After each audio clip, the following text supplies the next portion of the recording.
Okay, so the first question is, the picture shows a circular path of a toy plane being swung around on a string. What path would the toy take if the string broke?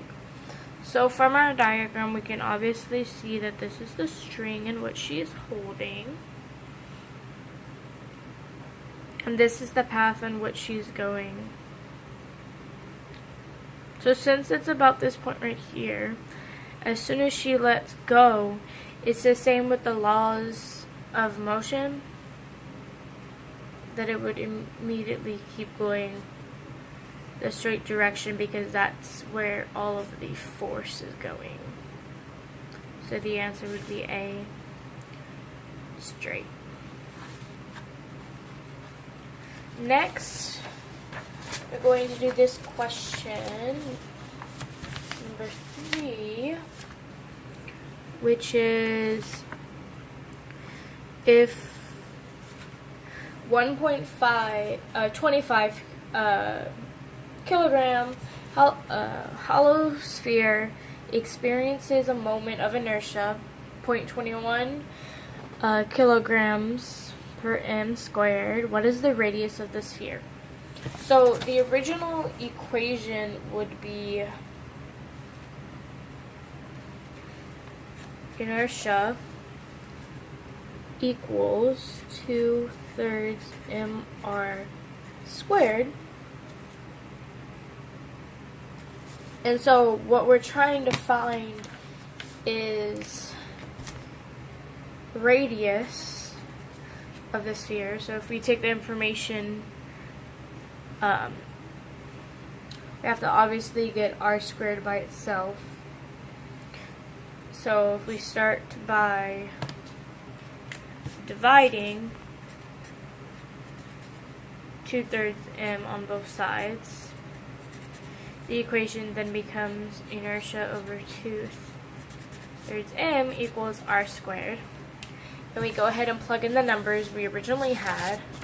So for mass, which is m, we had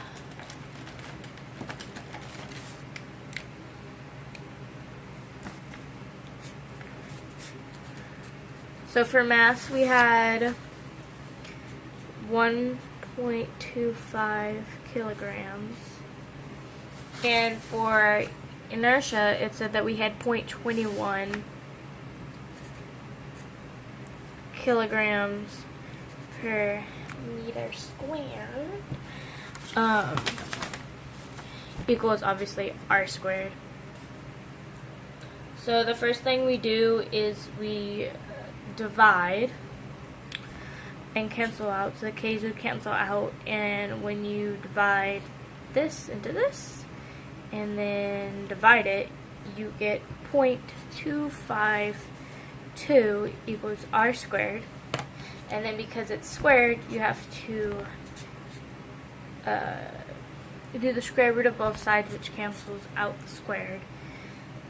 And the square root of this would become r equals 0.5 meters, because meters is the only thing you have left. And since you have meters squared right here, the square root also cancels out the square. So that would be your answer for that one. Moving right along. Okay.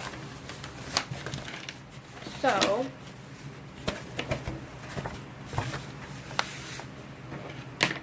for our next question, the next question we have is,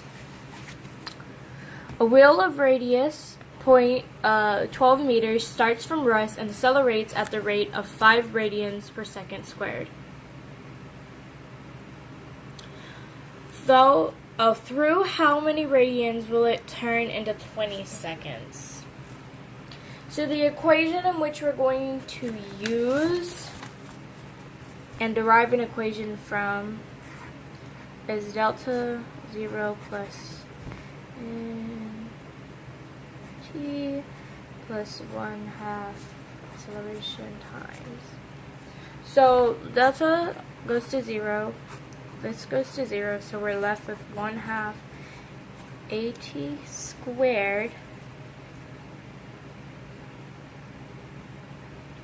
And when we plug in the numbers we have 1/2, again, at the rate of, which means acceleration. So it would be 5 radians per second squared. And then time, which it says 20 seconds, is what we're trying to find, squared. Plug it into the calculator, and your answer would be 1,000 rad. Because, yeah.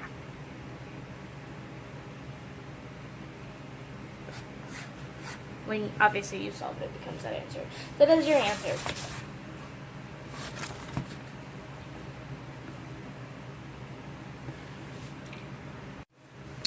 So for the next one, it says a 2.0 kilogram cube rolls without slipping on a horizontal surface so that its center proceeds to the right with a constant linear speed of 6 meters per second. The radius of the loop is 0.5 meters. So if we draw our diagram, let me pick a different color. So if we draw our diagram like it showed us before,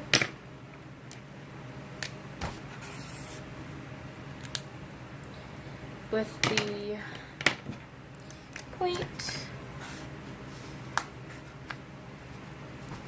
so this is 6 meters per second and this is 2 kilograms. It's asking for the total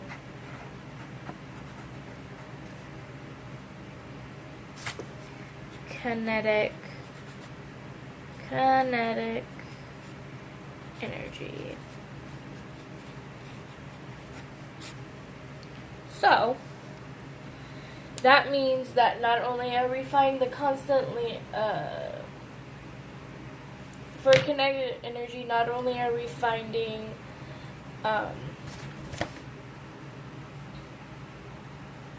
linear motion, but we're also finding rotational. Therefore, the equation that you would be using for this for kinetic energy would be 1/2 mv squared, which when you plug it in is 1/2 to 6 squared. Not only would you have to do that for linear, yeah, let me do a different color. Not only would you have to do linear, but you would also have to add to that your rotational energy equation, which would be 1/2 inertia W squared, which would happen to be 1/2 to 6 squared as well. So this would become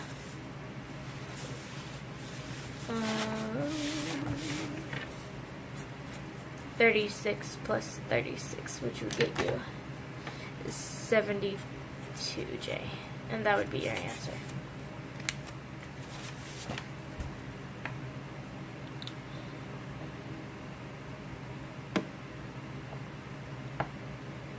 Okay, now for the last question,